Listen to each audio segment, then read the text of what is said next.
안녕하세요. 저는 서울에 살고 있는 40대 초반 여자입니다. 피는 못 속인다고 남편이 저를 두고 다른 여자에게 눈을 돌리게 될 거라곤 전혀 상상조차 하지 못했었는데 예상하지 못했던 장소에서 현장을 목격하게 되었을 때 너무 큰 충격을 받았었죠. 결국 저희는 이혼을 선택하게 되었지만 사건이 터지기 전부터 시댁 집안은 상당히 불안했었어요. 시모가 어느 날부터인가 등산 동호회를 다니겠다면서 매일 잦은 외출을 했었는데 그때까지만 해도 건강을 위해 운동을 한다고 생각했지 다른 마음을 품고 있을 거라곤 가족 모두 시모의 속내를 알지 못하고 있었습니다. 그런데 시모가 항상 등산만 하고 오면 술이 잔뜩 취해서 집에 들어오거나 아니면 외박을 하는 일이 점점 잦아지게 되자 시부의 시선이 좋지는 않았어요. 시부가 조용히 지켜보고 있던 이유는 시모가 어느 날부터인가 우울증이 와서 몇 번 병원을 다닌 적이 있었는데 운동이 도움이 된다는 말에 지인분들과 몇 번 동네 뒷산을 다니다가 여행 겸 처음으로 모임에 가입해 등산을 간 적이 있었는데 그때부터 우울증이 싹 사라지고 생활에 활력을 얻어 그런 모습을 보게 된 시부는 안심이 되었는지 그때부터 시모가 동호회 활동하는 걸 좋은 시선으로 바라보고 있었어요. 그런데 날이 갈수록 점점 도가 지나치는 행동들에 걱정을 하게 되었고 일주일에 3번 정도 나가던 등산 동호회 모임에 하루도 안 빠지고 일주일 내내 가정에는 신경조차 쓰지 않고 놀러만 다니는 모습에 결국 시부가 한마디 하게 되었죠. 일주일에 2번 정도만 다니면 어떻겠냐는 의견을 냈었는데 시모는 그 말을 듣자마자 노발대발하면서 흥분을 하더니 하루도 빠짐없이 참석할 거라고 화를 냈어요. 당신 우울증 고치려고 적당히 운동하라고 했던 건데 하루도 빠짐없이 동호회 활동을 하면 어쩌자는 거야? 집안일에도 신경 좀 써야 하는 거 아니야? 아유, 1~2살 먹은 나이도 아니고 알아서 챙겨 먹으면 되는 거지. 당신은 내가 또 우울증 때문에 힘들어졌으면 좋겠어.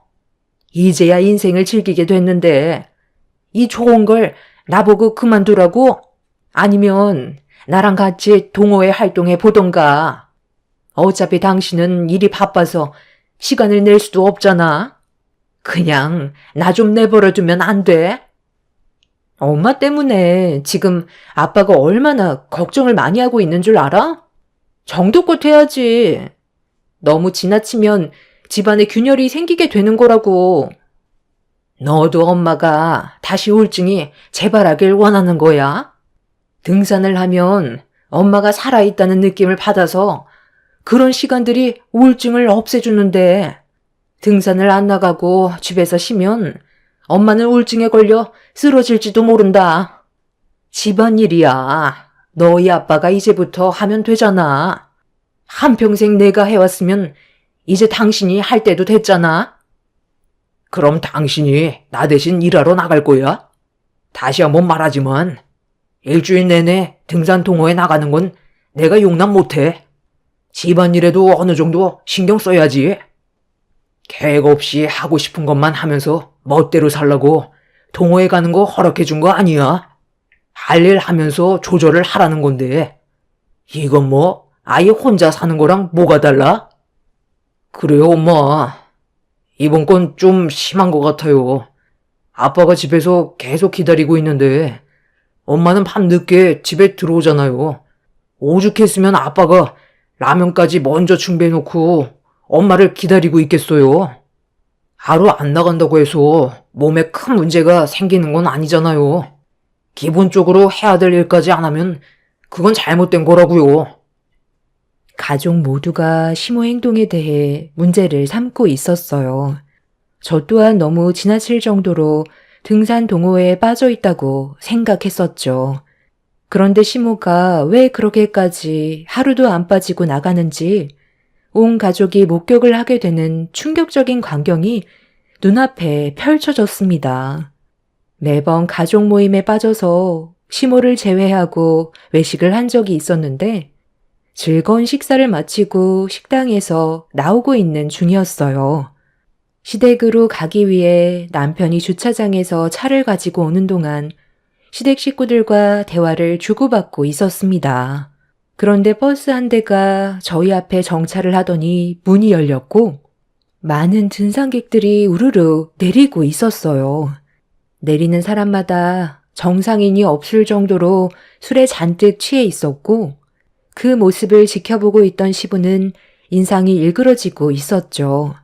시모도 저런 생활을 만족해하며 즐기고 있다는 걸 상상하니 기분이 안 좋으셨나 봐요. 시부는 가정을 위해 열심히 땀 흘리며 일을 하면서 최선을 다해 살고 있는데 시모는 우울증 핑계로 본인이 하고 싶은 일을 즐기면서 맨날 코가 삐뚤어질 정도로 만취가 돼선 집으로 돌아오는 모습들이 너무 안 좋게 보이고 있었어요. 그런데 저희 앞에 정차한 관광버스가 시모가 타고 있는 버스일 거라곤 전혀 예상하지 못했었죠. 남편 차가 도착해서 저희 가족 모두 올라타려는데 어디서 많이 들어본 목소리가 귓가에 들려왔고 온 가족이 저와 같은 마음이었는지 관광버스 쪽으로 다시 시선을 돌렸는데 시모가 제일 마지막으로 나오고 있었습니다. 그리고 뒤따라오던 한 남자와 손을 잡고 있었죠. 너무 놀란 광경에 온 가족이 몸을 숨긴 채 시모의 모습을 바라보고 있었는데 술이 잔뜩 취해선 저희가 지켜보고 있다는 걸 전혀 알지 못한 채 대화를 주고받고 있었어요. 우리는 금요일밖에 시간이 안 되는 거야? 왜 일주일 중에 금요일만 허락하는 건데? 나는 영숙 씨랑 일주일 내내 함께하고 싶다고. 내일도 나랑 같이 있을까? 나도 다 스케줄이 있어서 그래. 월요일부터 일요일까지 내가 만나는 사람들이 얼마나 많은데 승철 씨한테 내 시간을 다 줄 수 없어. 그리고 나 오늘은 일찍 들어가 봐야 돼. 요즘 집에 있는 노친네가 내 세상아래 얼마나 관여를 많이 하던지 아주 피곤해 죽겠다니까. 나도 들어가고 싶지 않은데 어쩔 수 없어. 돈줄이 막히면 내 생활에 지장이 생기잖아. 어느 정도 기분을 맞춰주지 않으면 내가 피곤해져. 그러니까 우리 오늘은 여기까지만 하는 걸로 해. 영숙 씨, 잠깐만 기다려봐. 오늘 나랑 함께 있기로 한 거 아니었어? 지금 생활이 힘들면 이혼을 해. 내가 더 잘해줄 수 있다고. 그런 힘든 삶을 살지 말라니까. 미안한데 나는 한 사람에게 구속돼서 살고 싶지 않아. 집에 있는 그 인간도 내 돈줄일 뿐이야. 그리고 나는 가정을 이룬 여자야. 다음 주 금요일에 보자고. 그럼 딱 2시간만 쉬다 가면 안 돼? 이대로 가는 건 너무 아쉽잖아.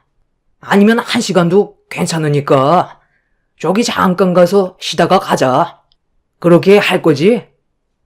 그럼 딱 1시간만 쉬다가 가는 거야. 나도 더는 양보 못해. 요즘 승철 씨 나한테 상당히 집착하는 것 같은데 앞으로는 자제 좀 해줬으면 좋겠어. 입이 다물어지지 않을 정도로 충격적인 광경을 보게 된 가족 모두 어떻게 해야 할지 몰라 시모의 모습을 멍하니 쳐다볼 수밖에 없었어요. 시부는 시모가 처음 본 남자와 손을 잡고 호텔을 향해 들어가려는 모습을 보면서 온몸을 떨고 있었습니다. 분노한 얼굴을 보게 된 가족들은 화가 난 시부의 모습이 앞으로 어떤 일이 펼쳐지게 될지 눈앞에 훤히 보여 일단 시부를 진정시키는 게 좋을 것 같아 침착하게 행동하시라고 말씀드렸지만 이미 시부는 가족들을 뿌리치고 시모와 남자가 호텔로 들어가는 모습에 이성을 잃어버려 호텔 안으로 뛰어 들어갔어요. 그리고 남자를 돌려 세우자마자 주먹을 올려 버렸어요. 시부가 눈앞에 나타나자 시모는 경악을 하면서 현장에서 도망치려 했지만 이미 시부에게 머리채를 잡혀 호텔 밖으로 끌려나가게 되었죠. 가족 모두가 흥분한 시부를 말리려 했지만 이미 손을 쓸 수 없을 정도로 화가 올라온 상태셨어요. 남편과 결혼 생활한 동안 시부가 불같이 화를 내는 모습을 처음 보게 되는 순간이었죠. 항상 조용하셨고 묵묵하시던 시부가 분노를 하는데 아무도 말릴 수가 없었습니다. 결국 시모는 시부 앞에 무릎을 꿇었어요. 우울증 때문에 힘들다고 운동을 하고 싶다길래 원하는 대로 해줬더니만 나를 배신하고 저놈이랑 쿵짝거리고 있었어? 호텔에 들어가서 뭐 하려고 했어? 아니, 내가 당신을 두고 뭘 하겠어. 그냥 간단하게 맥주 한 잔만 하고 집으로 돌아가려고 했다니까. 지금 이런 상황에 뭐하러 거짓말을 하겠어. 승철 씨가 얘기 좀 해봐. 우리 남편이 오해를 하고 있잖아. 아무 관계가 아니라고 설명 좀 해달라니까. 원래 그냥 집에 들어갈 생각이었어. 내 말 좀 믿어줘. 에이씨, 어차피 이렇게 된 거 그냥 다 터뜨릴게요. 영숙 씨가 저 말고도 만나는 남자들 진짜 많아요. 하루에 한 명씩 일주일마다 남자들 갈아가면서 즐긴다니까요. 남자들한테 워낙 인기가 많아서 그날 하루 같이 놀고 싶어하는 남자들이 얼마나 많은데요. 그쪽에 영숙 씨 남편 되니까 충고 하나 해주는데 여자들 겉모습만 보고 속으면 안 돼요. 얼마나 요물인 줄 아세요? 우울증이라고요? 제가 봤을 땐 그건 그냥 핑계지. 동호회 활동 편하게 하고 싶어서 우울증 얘기한 거라고요. 남자들 홀리는 재주가 얼마나 뛰어난 줄 아세요? 100이면 100 다 넘어올 정도로 나이 못지않은 몸매에 상냥하게 호응까지 더해주는데 등산 동호회 활동하러 나오는 남자들 대부분이 여자들과 하루 즐겁게 놀려고 나오는 거라고요. 오늘도 얼마나 많은 남녀들이 짝을 잃었는데요. 그동안 얼마나 무관심했으면 영숙 씨가 어떤 생활을 하고 있었는지조차 모르고 있어요. 같은 남자지만 그쪽은 정말 인생 헛살은 것 같네요. 영숙 씨, 여기까지 와서 거짓말이야? 저희 매주 금요일마다 만나왔어요. 그쪽이 상상하는 이상으로 할 건 다 했으니까 고소를 하던 알아서 하세요. 이제 그만 영숙 씨 저한테 보내주시죠. 너 미쳤어? 네가 뭔데 남의 가정을 파탄내려 하는 건데 그동안 놀아준 것만도 감사하게 생각해야지. 바른 대로 대답하라고. 우리가 뭘 어쨌다는 거야? 시모는 말까지 더듬으면서 당황해하고 있었고 옆에 같이 서 있던 남자는 시모만 있으면 된다고 상간소송을 해도 위자료 다 물어줄 테니 하루빨리 이혼해주길 원하고 있었어요. 그날 이후 시부는 더 이상 시모를 용서해주지 않았습니다. 그동안 시부 몰래 만나왔던 남자들에게 상간소송을 진행했고 시모에게 이혼 서류를 던지면서 더 이상의 부부 생활을 이어나가려 하지 않았어요. 그제서야 모든 행동들을 인정하고 무릎 꿇고 손이 발이 되도록 용서를 구했지만 이미 시부의 마음은 떠나가 버렸기 때문에 더는 좋아질 수 없었고 결국 이혼 서류에 도장을 찍을 수밖에 없었죠. 그렇게 시부모님은 이혼을 하게 되었고 가족들 모두 시모에게 실망을 한 나머지 한동안 만남도 가지지 않았어요. 충격을 받아 정신적으로 힘들어하는 시부를 위로해주기 위해 많은 시간을 함께 보내드렸죠. 시부는 차라리 속 편하다면서 앞으로의 인생을 좀 더 즐기면서 살고 싶다며 하시던 일까지 정리하고 혼자서 여행을 떠나셨어요. 그 뒷모습이 너무 외로워 보였지만 저도 좋은 결정인 것 같아 시부를 응원했었죠. 시모는 중간중간 저희 부부와 신혼여행을 만나려고 했었지만 저희들 또한 마음의 상처가 너무 컸었기 때문에 한동안 만남을 허락해주지 않았습니다. 남편과 신우는 시부모님이 이혼을 한 이후 정신적으로 많이 힘들어 했었어요. 그동안 쌓아왔던 가정이 한순간에 무너져 내려버렸기 때문에 어느 정도 시간이 필요했었죠. 그런데 시모의 바람으로 상처가 아물기도 전에 또 하나의 사건이 터져버렸고 이 소식을 듣게 된 저희 부부는 너무 놀라 서둘러 신우네의 집으로 향했어요. 신우 남편의 말을 믿을 수 없었던 저는 아닐 거라고 믿고 싶었지만 현관문을 열자마자 신우는 자기 남편의 뒤로 숨었고 자기 좀 살려달라면서 애원을 하고 있었어요.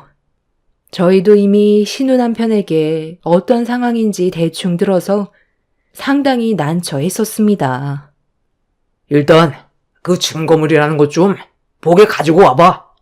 엄마가 지금 어떤 일을 저질렀는지 전부 봤으면서 그동안 아닌 척하고 몰래 뒤에서 허박씨를 까고 있었던 거야?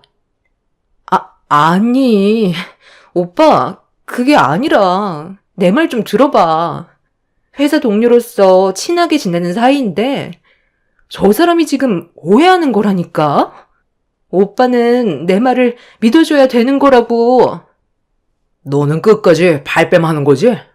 이미 여기에 증거물이 떡하니 있는데도 계속 거짓말을 할 거야? 이게 뭔지 다들 아시죠? 저 사람 뱃속에 지금 다른 남자의 자식을 품고 있는 중이라고요. 둘이서 몰래 산부인과에 갔다가 저한테 딱 걸렸는데 저보고 뭐라고 하는 줄 알아요?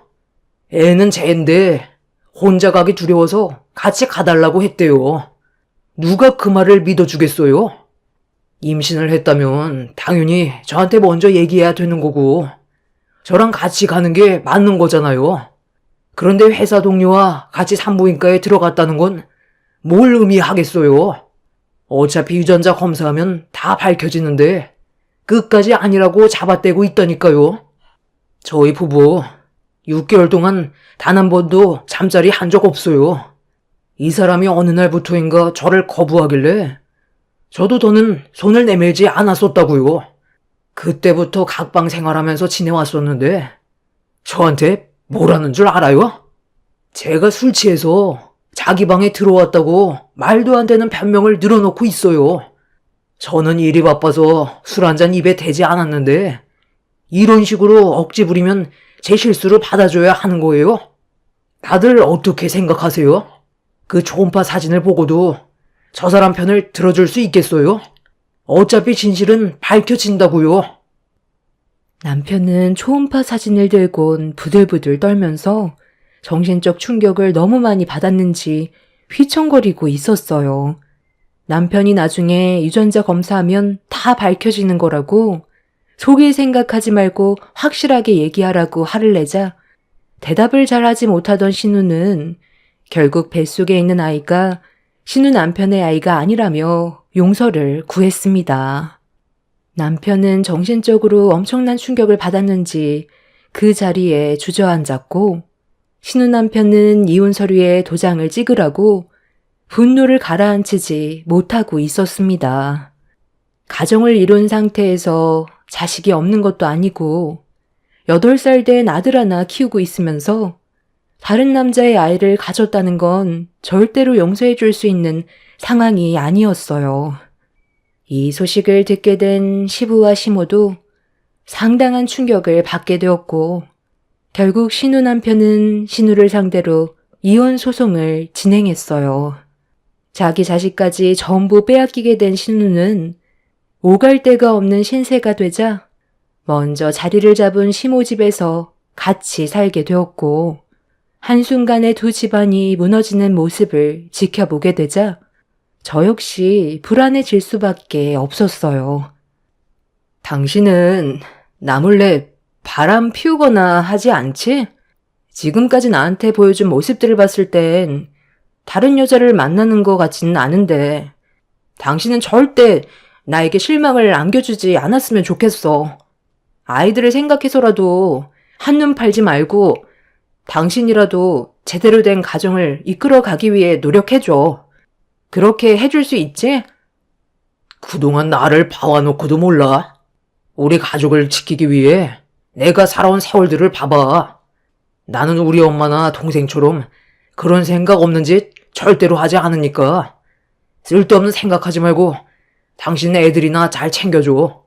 오히려 나 말고 당신이나 바람 피우지 마.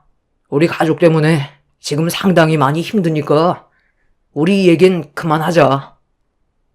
남편의 인생에 바람은 절대로 없을 거라면서 저에게 믿음을 주었고, 저 역시 그동안 남편의 행동을 봤을 때 가정에만 충실했던 남편이었기 때문에 조금도 의심을 하지 않았어요. 부부는 서로의 신뢰가 중요하다고 생각했던 저는 남편을 믿기로 했었고, 한동안 시모와 신우는 만나지 않았습니다. 저희 가정에 안 좋은 영향만 끼칠 것 같아 연락조차 하지 않고 있었는데, 조용히 지내던 어느 날 저희 부부가 좀 더 좋은 환경에서 지내기 위해 이사 계획을 세우고 있었는데, 서초동에 신축 빌라가 나와서 입주를 하기 위해 준비를 하고 있었어요. 아이를 키우면서 회사 생활하기에는 너무 좋은 위치라 부모님의 도움을 받아 약간 욕심부려서 계약을 하게 됐었죠. 지금 살고 있는 집도 충분히 좋은 지역이긴 하지만 아이들이 앞으로 다닐 중고등학교도 걱정을 안 할 수가 없어서 걸어서 다닐 수 있는 곳에 자리를 잡고 싶었고, 남편도 제 의견에 동의를 했었어요. 그렇게 이사를 가기 위해 나머지 잔금을 마련하기 위해서 그동안 적금해놨던 것도 정리하려고 은행을 가고 있었는데, 회사에서 근무를 하고 있어야 될 남편이 어디론가 급히 걸어가더라고요. 꽤 큰 가방을 메고 지하철 계단으로 내려가길래 평소의 모습이 아닌 것 같아 남편을 뒤따라 가게 되었고, 화장실로 들어가는 걸 볼 수 있었습니다. 볼 일이 급해서 그런 건가 보다 생각하며 나오면 잠깐 대화 좀 하려고 기다리고 있었는데, 화장실에서 걸어 나온 남편을 보는 순간 급하게 몸을 숨겼어요. 화장실에서 나온 남편은 주변을 한번 살피더니 또다시 어디론가 향했고, 들고 있던 가방을 보관함에 넣었습니다. 저는 남편의 모습에 너무 놀라 온몸에 소름이 돋았어요. 화장실에 들어갈 때 모습과 나올 때의 모습이 전혀 달랐었거든요. 무엇 때문에 옷을 갈아입었는지 알 수가 없어 최대한 거리를 두며 묵묵히 뒤따라 갈 수밖에 없었고, 남편이 향하는 목적지에는 뭐가 있을지 궁금해 지하철까지 함께 타게 되었습니다. 그렇게 한참 동안 남편의 뒤를 따라간 곳은 저희 집과 반대되는 상당히 거리가 먼 곳이었어요. 차도 있는 사람이 왜 옷을 갈아입고 지하철까지 타면서 그 먼 거리를 고생해서 왔는지 알 수가 없었죠. 그렇게 다세대 주택단지가 있는 곳에 도착한 남편은 어느 한 집에 도착해 벨을 눌렀고, 현관문이 열리자마자 충격적인 광경이 눈앞에 펼쳐졌습니다.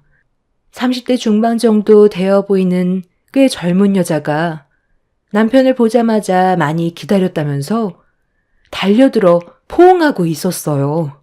그 모습을 보는 순간 가슴이 철렁 내려앉았고, 저한테는 절대로 다른 여자를 만나지 않겠다고 약속을 했던 남편이 저에게 모든 걸 철저하게 숨기려고 옷까지 갈아입으면서 모든 흔적을 남기지 않으려 했던 모습들이 너무 큰 배신감을 느끼게 만들었습니다.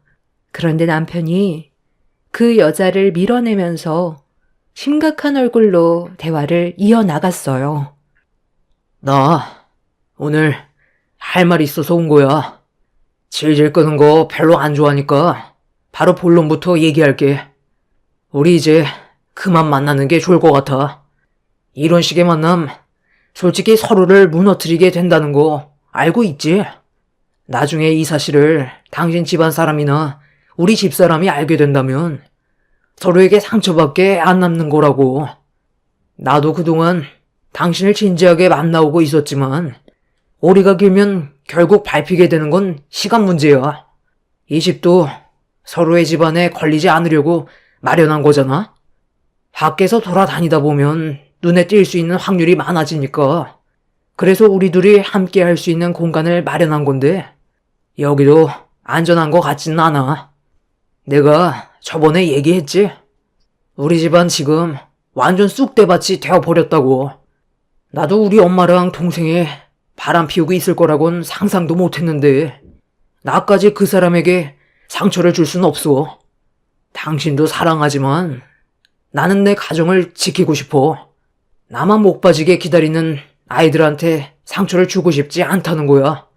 그러니까 우리 여기까지만 하자. 더 나간다면 정말 돌아갈 수 있는 길조차 없어지는 거라고. 당신도 지금 꾸린 가정을 잃고 싶지는 않잖아.